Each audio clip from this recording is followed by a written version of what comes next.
नमस्कार दोस्तों, मैं महेश कुशवाहा आपका आपके परिवार देवेंद्र क्लासेस पर आपका हार्दिक अभिनंदन एवं बहुत बहुत स्वागत करता हूं। मैं आपके लिए एसएससी जीडी में पिछले वर्षों में पूछे गए प्रश्न लेकर आया हूं। मैथ्स के क्वेश्चन है। पहला क्वेश्चन आपकी स्क्रीन के ऊपर है, आइए समझते हैं मेरे साथ क्वेश्चन को। दो संख्याओं का एलसीएम उनके एचसीएफ का 15 गुना है। एलसीएम और एचसीएफ का योग 112 है। यदि एक संख्या 49 है तो दूसरी संख्या है। ठीक, समझते हैं। जैसे कि एलसीएम और एचसीएफ अगर एक रहा होगा तो एलसीएम रहा होगा 15, क्योंकि 15 गुना बोला है। इन दोनों का सम बोला है, यहां बन रहा है 16 और क्वेश्चन ने बोला है 112। एक यूनिट का मान रहा है यहाँ 16 सत्ते 112। यहाँ 15 टाइम कर देंगे तो कितना बन जाएगा? 15 सत्ते 105 और एक टाइम 7। यहाँ एलसीएम रहा है 105 और एचसीएफ रहा है 7। यदि एक संख्या 49 है तो दूसरी संख्या ज्ञात करें। जैसे कि समझते हैं, पहली संख्या इंटू दूसरी संख्या बराबर एलसीएम इंटू एचसीएफ।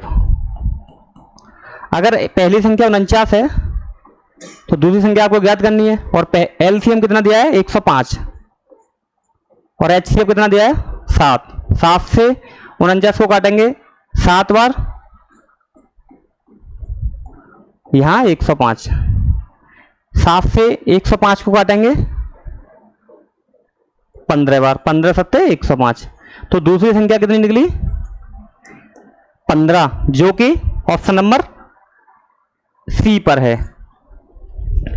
ऐसे ही सेकंड क्वेश्चन समझेंगे, बहुत आसान क्वेश्चन है। एसएससी जीडी में पिछले वर्षों में पूछे गए प्रश्न है ये सभी।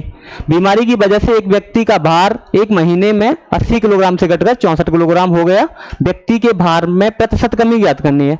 अगर आपको जैसे कि संख्या दी गई है यहाँ, अगर आपको परसेंटेज वैल्यू में आंसर पूछा है तो इनका रेशियो निकाल सकते हैं आप। बहुत आसान क्वेश्चन है। जैसे कि 80 केजी, उसके बाद 64 केजी। ये 8 से कट रहा है 10 बार, और 8 से ये नंबर 8 बार और काट सकते हैं, और नंबर छोटा कर सकते हैं। 2 से काट लो 5 बार और 2 से इसको 4 बार। यहां पहले भार था 5 केजी और अब भार हुआ 4 केजी, तो कितना कम हुआ? 1। कितने पर? 5 पर। इंटू 100% के लिए 5 से इसको काटेंगे कितनी बार? 20 बार। तो इसका आंसर आएगा 20%, जो कि ऑप्शन नंबर डी पर है। नेक्स्ट क्वेश्चन समझेंगे। ऐसे क्वेश्चन को निकालने के लिए बहुत आसान कॉन्सेप्ट है। अगर आपको परसेंटेज में आंसर निकालना है तो रेशियो में तरह से कर जा सकते हैं। सेकंड क्वेश्चन समझते हैं, जो कि नेक्स्ट क्वेश्चन रहा है आपका।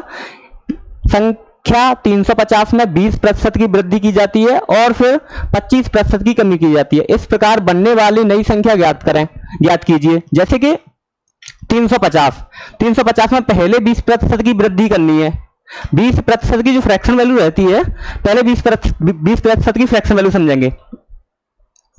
20% की जो फ्रैक्शन वैल्यू रहती है वो रहती है 1/5। उसके बाद परसेंटेज वैल्यू में दी है 25%। 25% की जो फ्रैक्शन वैल्यू रहती है वो रहती है 1/4। पहले यहां वृद्धि करने को बोल रहा है, 5 रुपए पर 1 रुपए की वृद्धि करने के लिए बोल रहा है। पहले 350 लिखेंगे। 350 पर कितने परसेंट की वृद्धि कर रहा है? 1, मतलब 20% की। 20% 5 से बढ़कर 1, 5 से बढ़कर 1 तो कितना होगा? 6/5। उसके बाद 4 पर 1 की कमी करने के लिए बोल रहा था, यहां बनेगा 3, 4। ये दोनों का मल्टीपल होगा, 5 गुणा 4 हो जाएगा 20। 20 से 0 से 0 कट जाएगा और 2 से ये नंबर 3 बार और 2 से 2। यहां बन जाएगा 3 गुणा 3 गुणा 35। आगे कर सकते हैं इस नंबर को। 35 इंटू 3 इंटू 3।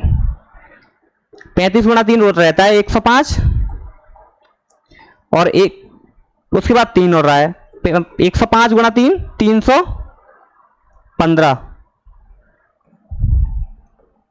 जो कि ऑप्शन नंबर ए पर है। क्वेश्चन बहुत आसान है, ऐसे भी कर सकते हैं, दूसरे और भी तरीके हैं। जैसे कि आगे क्वेश्चन बताता हूं मैं आपको। 10 संख्याओं का औसत 89 रुपए है। यदि एक वस्तु का मूल्य 35 रुपए है तो शेष 9 वस्तुओं का औसत मूल्य ज्ञात करें। जैसे कि मैं आपको बताता हूं, औसत मूल्य का मतलब रहता है कि बराबर बराबर हिस्सों में बांटना। 10 वस्तु हैं, 10 वस्तुओं के पास 89 रुपए हैं, ऐसा समझ सकते हैं। वस्तुओं का मूल्य 10 वस्तुओं का औसत मूल्य 89 रुपए है, तो प्रत्येक वस्तु का मूल्य 89 रुपए रहा होगा एवरेज में। जैसे कि समझेंगे, अगर एक वस्तु उसमें से निकाल दी जाती है जिसका मूल्य रहा है 35 रुपए सभी में, तो इसका मतलब यह है कि 10 वस्तु थी पहले, तो इनका औसत मूल्य था और 89 रुपए। अगर इनमें से 35 किलोग्राम या 35 रुपए औसत भार वाली वस्तु निकल जाती है, तो कितना बचेगा औसत भार सभी का? 35। मतलब वो पहले उसका औसत भार था 89 रुपए, अब उसके बाद वो ले जा रहा है 35, तो इसका मतलब कम ले जा रहा है। कितने कम ले जा रहा है? 54। अब जो 54 रुपए बच रहे हैं वो इन 9 में बढ़ जाएंगे। किन में बढ़ जाएंगे? 9 में। तो 54 भाग 9 कितना हो जाएगा यहाँ? 6। मतलब इनके 9 जो बचे हैं उनके हिस्से में 6 और आ जाएगा। तो पहले था उनके पास 89 रुपए, अब 6 रुपए और मिल जाएंगे, तो कितना हो जाएगा? 95। कितना हो जाएगा? 95, जो कि ऑप्शन नंबर सी पर है। नेक्स्ट क्वेश्चन देखेंगे। 7,5 और 3 के चौथे समानुपाती तथा 7 और 13 के तीसरे समानुपाती के बीच का अनुपात ज्ञात करें। जैसे कि चौथे समानुपाती निकालने के लिए चौथे लिखेंगे,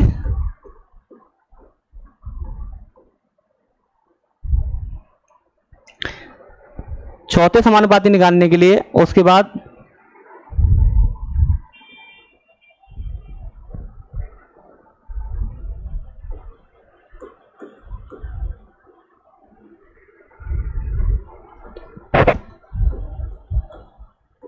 चौथे और तीसरे,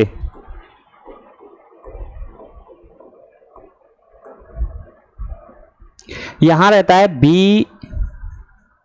इंटू सी अपॉन ए, यहां रहता है B स्क्वायर बटा ए।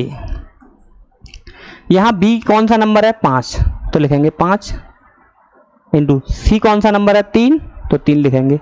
उसके बाद ए कौन सा नंबर है? 7, तो 7 लिखेंगे रेशियो। उसके बाद बी कितना नंबर है यहाँ? 13, तो 13 गुणा 13 लिख देंगे। उसके बाद ए कौन सा नंबर है? 7, तो 7 से 7 को कट कर लेंगे। उसके बाद ये बन जाएगा 15, ये बन जाएगा 169। आगे इसको लिखेंगे, ये बन जाएगा 15 और 169। 15 रेशियो 169 का अनुपात रहा है, जो कि ऑप्शन नंबर ए पर है। ऑप्शन नंबर ए करेक्ट है। बहुत आसान क्वेश्चन था, आप समझ पाए होंगे। नेक्स्ट क्वेश्चन समझेंगे। ए और बी एक काम को अलग अलग क्रमशः 10 दिन और 15 दिन में पूरा कर सकते हैं। बी अकेले 3 दिन कार्य करता है तथा फिर वह कार्य छोड़ देता है। ए शेष कार्य को कितने दिन में करेगा? जैसे कि मैं आपको बताता हूं, ए और बी, ए किसी कार्य को 10 दिन में करता है और बी उसी कार्य को 15 दिन में करता है। टोटल वर्क रहा होगा 30 यूनिट। अगर ए 30 यूनिट को 10 दिन में करता है तो वो एक दिन में 3 यूनिट कार्य करता होगा, तो यहां लिखेंगे 3 यूनिट कार्य। अगर 30 यूनिट को बी 15 दिन में करता है तो वो एक दिन में 2 यूनिट कार्य करता होगा। बी अकेले 3 दिन कार्य करता है, एक दिन में वो 2 यूनिट कार्य करता है, तो 3 दिन में उसने कितनी यूनिट कार्य किया होगा? बोलता हूं 6 यूनिट। अगर 30 यूनिट टोटल वर्क रहा है, उसमें से 6 यूनिट बी ने कर दी, तो काम कितना बचा? कितना काम बचा?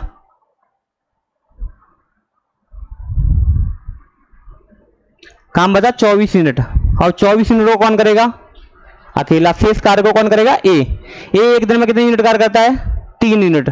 तो 24 यूनिट को करने में कितना समय लगेगा? 8 डेज, जो कि ऑप्शन नंबर सी पर है। ऑप्शन नंबर सी करेक्ट है। सेकंड क्वेश्चन समझेंगे, नेक्स्ट क्वेश्चन समझेंगे। बहुत आसान क्वेश्चन था। एक बस स्टेशन पी से स्टेशन क्यू तक 70 किलोमीटर प्रति घंटे की चाल से और स्टेशन क्यू से स्टेशन पी तक 90 किलोमीटर प्रति घंटे की चाल से जाती है। पूरी यात्रा के दौरान बस की औसत चाल ज्ञात करें। जैसे कि मैं आपको बताता हूं, एक तो बेसिक कॉन्सेप्ट रहता है एवरेज स्पीड निकालने के लिए 2xy upon x plus Y. इससे भी आप कर सकते हैं, जैसे कि मैं आपको बताता हूं। पहले 2 तो क्वेश्चन फॉर्मूले में लिखा ही है, तो 2 लिख लेंगे। उसके बाद पहले कौन सी स्पीड से जा रहा है, 70 से, वापस किसकी कितने से आ रहा है, 90 से। इन दोनों का सम कितना रहा होगा, 160। इन दोनों का सम कितना रहा है, 70 और 90 जोड़े जाएंगे तो कितने बनेंगे, 160। यहां तक मेरी बात समझ पाए? ठीक, देखेंगे 0 से 0। अब उसके बाद 2 से इस नंबर को 16 को काटेंगे, कितनी बार काटा जाएगा, 8 बार। अब फिर 90 को 2 से काटेंगे 45 बार, और 8 को काटेंगे 2 से, कितनी बार काटा जाएगा, 4 बार। 45 गुणा 7 कितना बना, 315। 315 भाग 4। अगर 315 में 4 का भाग दिया जाएगा तो कितना बनेगा, 7 चौका 28, 7। उसके बाद बचा कितना नंबर, 3। फिर 35 हो गया, 8 चौका 32। फिर उसके बाद कितना बचा, 35 में मतलब 32 तक भाग गया। उसके बाद नंबर बना 3, फिर 7 चौका पॉइंट लगाएंगे, फिर 7 चौका 28, फिर बचाएगा 2, 4 पंजे 20, मतलब 78.75 एवरेज स्पीड रही होगी, जो कि ऑप्शन नंबर बी पर है। एक और कॉन्सेप्ट रहता है इस क्वेश्चन को निकालने के लिए, जैसे कि मैं आपको बताता हूं। 70 की से पहले स्पीड से गया, उसके बाद 90 की से वापस आया। इन दोनों का टोटल सम रहा है, मतलब एलसीएम रहा होगा 630। अगर वो 630 किलोमीटर पी से क्यू तक की डिस्टेंस रही होगी 630 किलोमीटर। अगर वो 630 किलोमीटर की डिस्टेंस 70 किलोमीटर प्रति घंटे की चाल से जाता है तो उसे कितना समय लगेगा, मैं बोलता हूं 9 आवर, 9 घंटे। और 90 किलोमीटर प्रति घंटे की चाल से जाता है तो उसे कितना समय लगेगा, 7 घंटे। एक बार वो 630 जा रहा है, एक बार वो 630 आ रहा है। तो इसका मतलब ये है कि वो 2 बार 630 को चल रहा है, तो 2 गुणा 630 भाग 9 और 7 16। 2 से इस नंबर को काटेंगे तो नंबर काटा जाएगा 8 बार। उसके बाद इस नंबर को 2 से काटेंगे तो 630 से तो कितना बनेगा, 315, और 2 से इसको काटेंगे 4 बार, वही बन रहा है 315 भाग 4। तो यही आंसर निकलेगा, कैलकुलेट करेंगे तो। यहां तक मेरी बात समझ पा रहे हैं? यही आंसर निकलेगा 78.75। इस क्वेश्चन को और भी तरीके रहते हैं क्वेश्चन को सॉल्व करने के लिए, आपको इन्हीं 2 तरीकों से क्वेश्चन को निकालना है, यही दोनों आसान तरीके हैं। नेक्स्ट क्वेश्चन समझेंगे।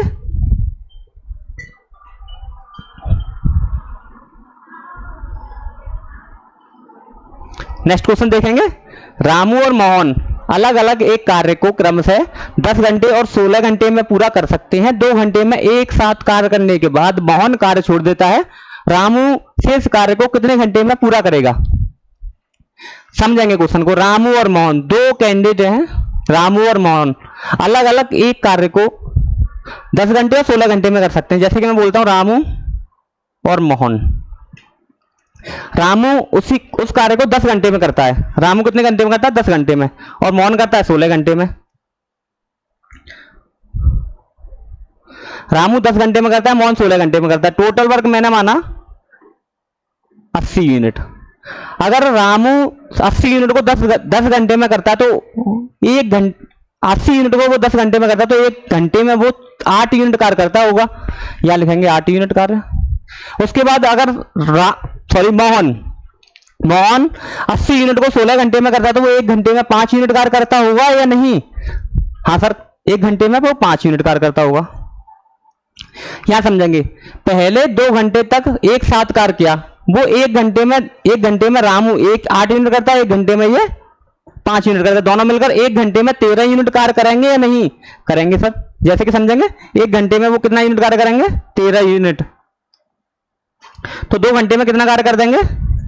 26 यूनिट। अब यहां तक 2 घंटे में उन्होंने 26 यूनिट कार्य कर दिया, तो 26 यूनिट काम कम कर देंगे। उसमें से कितना काम बचेगा? 80 में से 26 कम होंगे तो कितना कार्य बचेगा? 54 यूनिट। 54 यूनिट लिखेंगे। अब कौन कार्य छोड़कर जा रहा है? मोहन कार्य छोड़ देता है। तो रामू से इस कार्य को कितने घंटे में करेगा? मोहन ने कार छोड़ दिया, मोहन एक दिन में 5 यूनिट करता था और रामू एक दिन में कितनी यूनिट कार करता है? 8 यूनिट। तो 54 यूनिट को वो कितने समय में करेगा? तो 8 का भाग दे देंगे इसमें 54 में। यहां देखेंगे 8 अच्छिंग 48, 6 बार कंप्लीट भाग जा रहा है। उसके बाद कितना बच रहा है? 6। तो 6 सही 6/8, या तो ऐसे लिख सकते हैं या फिर और काट सकते हैं इसको, इससे 3 बार, ऐसे 4 बार। तो यहां लिख देंगे 6 सही 3/4, ये ऑप्शन रहा है।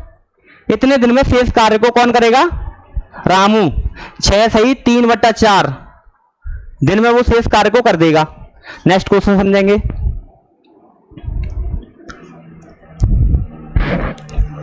20 लीटर और 36 लीटर के 2 कंटेनरों में दूध और पानी का अनुपात क्रमशः 3:7 और 7:5 है। यदि दोनों कंटेनरों को एक दूसरे में मिश्रित कर दिया जाए तो दूध और पानी का अनुपात क्या होगा?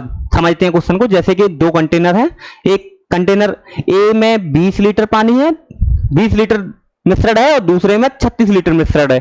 दोनों कंटेनर में दूध और पानी का अनुपात है। अनुपात आपको बताया गया है 3:7 और दूसरे कंटेनर में 7:5 है। यहां तक मेरी बात समझ पाए होंगे आप लोग।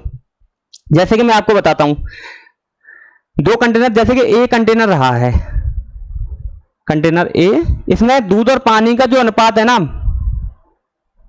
मिल्क और वाटर, इनमें रहा है 3:7। दूसरे कंटेनर में रहा है, कंटेनर बी में, मिल्क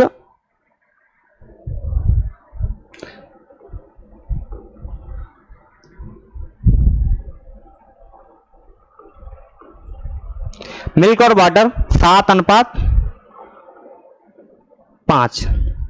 यहां तक मेरी बात समझ पाई? देखेंगे यहां इन दोनों का सम कितना बन रहा है? बन रहा है 10 यूनिट बराबर बोला है क्वेश्चन में।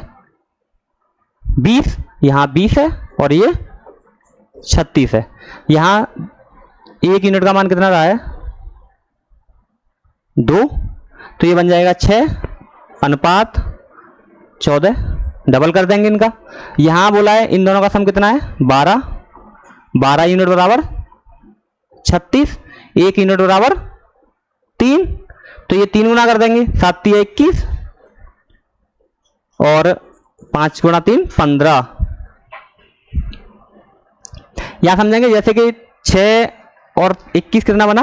27, और 14 और 15 29। दूध और पानी का मिश्रण कितना बना? 27:29, जो कि ऑप्शन नंबर सी पर है। नेक्स्ट क्वेश्चन देखेंगे। हर्षिना स्टोर से एक नई स्वेट शर्ट खरीदी। जब वे 40% की छूट दे रहे थे, तो यदि स्वेट शर्ट का अंकित मूल्य 2,999 रुपये है, तो हर्षी ने छूट के साथ कितना भुगतान किया? यहां लगभग अप्रोक्स आंसर दिए गए हैं आपको। तो इस नंबर को अपन 2,999 से बढ़कर मान लेंगे 3,000, और इस पर 40% की छूट दी जा रही है। 40% की जो फ्रैक्शन वैल्यू रहती है वो रहती है 2/5। इसका मतलब यह 5 रुपए पर 2 रुपए की छूट दी जा रही है। तो शर्ट कितने रुपए की मिल रही होगी? 3 रुपए की। कितने पर? 5 पर। 5 से 3,000 को काटेंगे 6 बार या 600 बार। 600 × 3 1800। वो स्वेट शर्ट कितने की मिल रही होगी? 1800 रुपए की। अप्रोक्सीमेट आंसर देखेंगे ऑप्शन नंबर बी पर 1799.40 है। नेक्स्ट क्वेश्चन देखेंगे।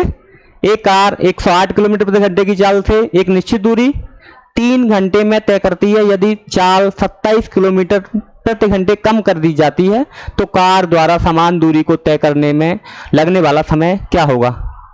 समझते हैं। एक कार है जो कि 108 किलोमीटर प्रति घंटे की चाल से 3 घंटे तक चलती है, और वही कार की उसी कार की चाल 27 किलोमीटर प्रति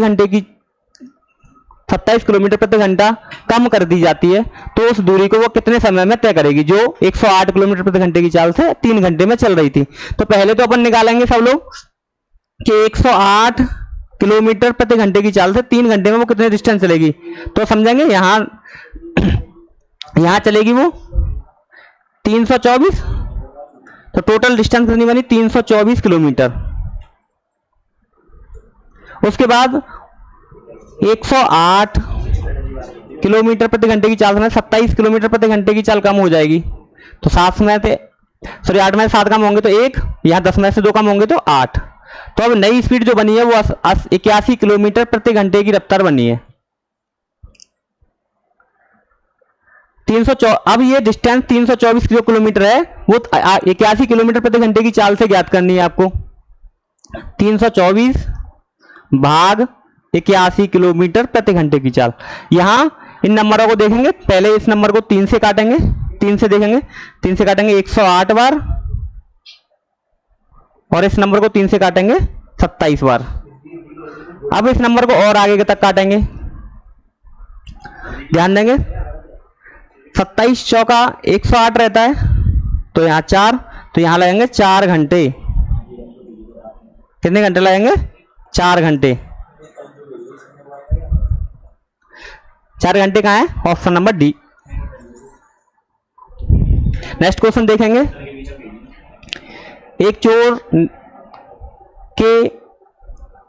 एक चोर ने अपनी यात्रा 60 किलोमीटर प्रति घंटे की चाल से शुरू की।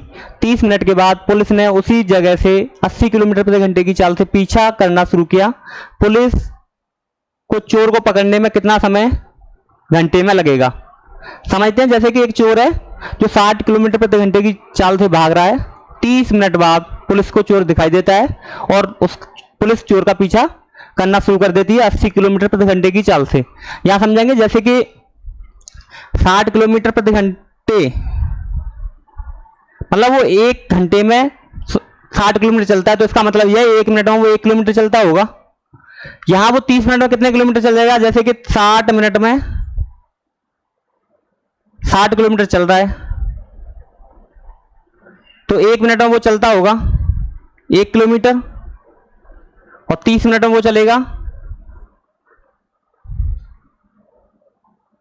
30 मिनट चलेगा 30 किलोमीटर। जब पुलिस ने चोर को देखा था तो वो 30 किलोमीटर की दूरी तय कर चुका था। यहां अब पुलिस भी उसका पीछा कर रही है, चोर भी 60 किलोमीटर प्रति घंटे की चाल से भाग रहा है, और पुलिस भाग रही है, पीछा कर रही है 80 किलोमीटर प्रति घंटे की चाल से। यहां इन दोनों की सापेक्ष चाल जो रहेगी वो रहेगी 20 किलोमीटर प्रति घंटे की चाल। तो 30 किलोमीटर की डिस्टेंस को तय करने के लिए सापेक्ष चाल है 20 किलोमीटर प्रति घंटा। 0 से 0 कट कर देंगे। यहां 3/2 का मतलब रहता है 1 सही 1/2 या 1.5 घंटे।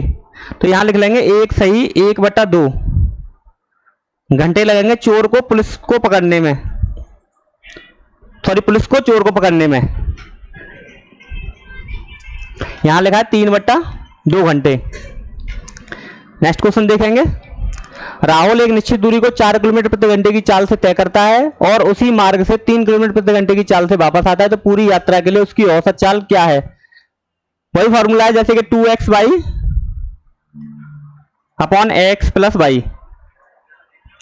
यहां 2 इंटू एक्स का मान रहा है 4 और y का मान रहा है 3, टोटल सम रहा है 7। 2 गुणा 4 8, 8 गुणा 3 24, 24 भाग 7। यहां 7 24 में भाग देंगे 7 का, तो 7 गुणा 7 3 21, 3 बार पॉइंट लगाएंगे, फिर बचेगा 3 ही, फिर बचेगा 0 बढ़ाएंगे 7 चौका 28, उसके बाद 2 7 दूनी 14, मतलब 3.242, जो कोई ऑप्शन नंबर सी पर है। नेक्स्ट क्वेश्चन देखेंगे, बहुत आसान क्वेश्चन था ये। रोहन अपनी पूरी यात्रा को 3 बराबर भागों में विभाजित करता है और अपनी कार से पहले भाग को 30 किलोमीटर प्रति घंटे की चाल से, दूसरे भाग को 40 किलोमीटर प्रति घंटे की चाल से, अंतिम भाग को 50 किलोमीटर प्रति घंटे की चाल से तय करता है। उसकी पूरी यात्रा के दौरान उसकी औसत चाल ज्ञात करें। जैसे कि पहले वो चल रहा है 30 किलोमीटर प्रति घंटे की चाल से, उसके बाद 40, उसके बाद चल रहा है वो 50। यहां टोटल डिस्टेंस अपन मानेंगे इन तीनों का एलसीएम। यहां रहा है 5 गुणा 4 20 और गुणा 3 60, 3 जीरो लगा देंगे। इतना रहा।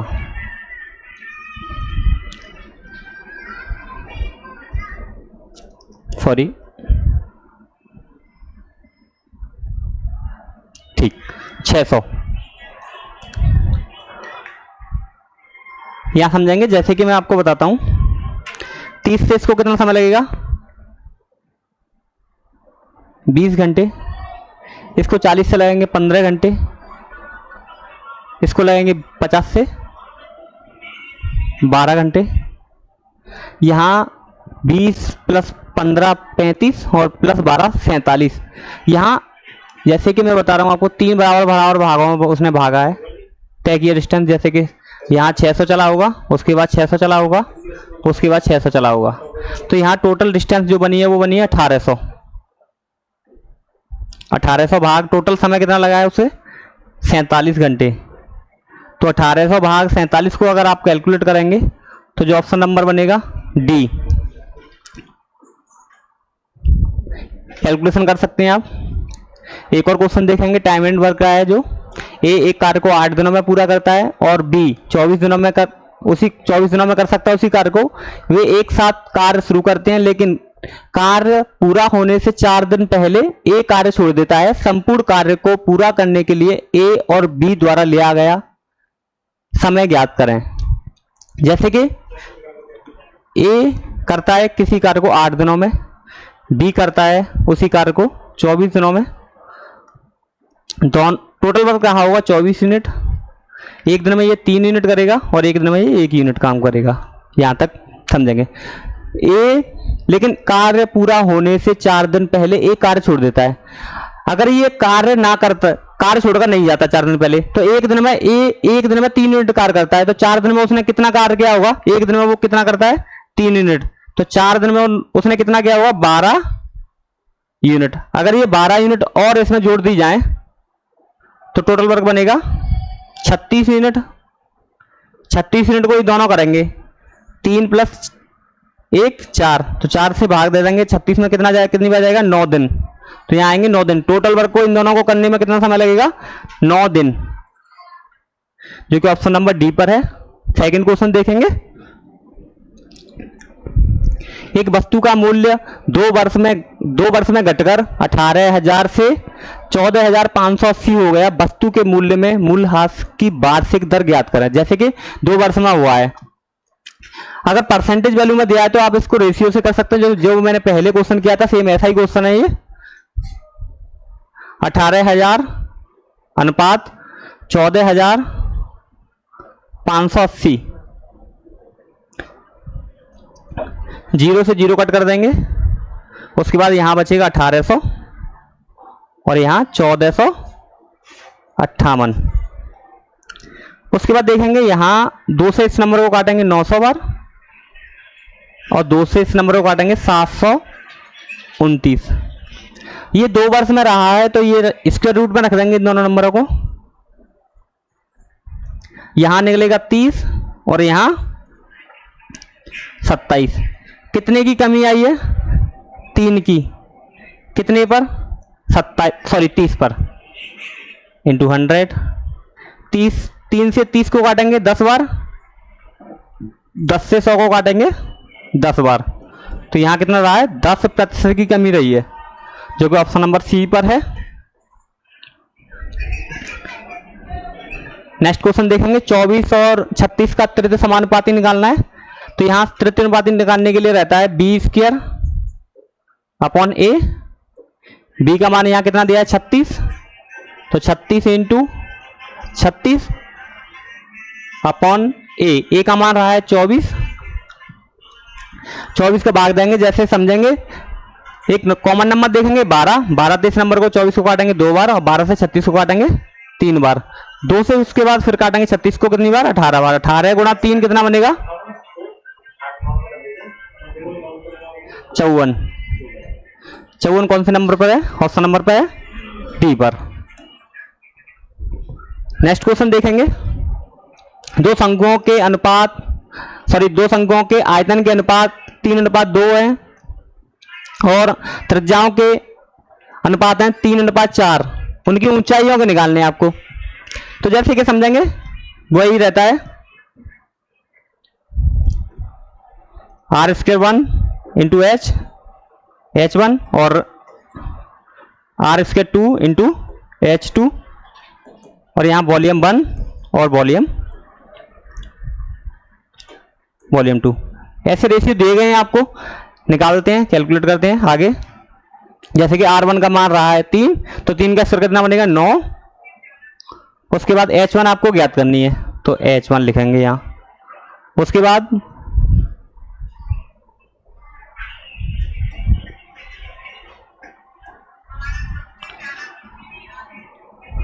R2 दिया है 4, 4 का स्क्वायर रहता है 16 इंटू H2 बराबर आयतनों का अनुपात कितना दिया है 3:2। यहां समझेंगे 3 से इस 9 को काटेंगे 3 बार और 2 से 16 को काटेंगे 8 बार। यहाँ 8 का क्रॉस मल्टीप्लाई कर देंगे। यहाँ H1 अपॉन H2 का मान रहा है 8/3 या बोल सकते हैं 8:3, जो कि option number 8:3 option number D पर है। एक और क्वेश्चन समझेंगे। 28 के वर्ग को उस सबसे बड़ी संख्या से विभाजित किया जाता है जो 42 और 56 दोनों को पूर्णतः विभाजित कर सकती है। परिणाम क्या है? 28 का वर्ग निकालने के लिए कोई संख्या का उसी संख्या का 2 बार मल्टीप्लाई कर दिया जाए तो 28 गुणा 28 भाग 42 और 56, तो 42 और 56 का आपको एलसीएम निकालना है, सॉरी एचसीएम निकालना है।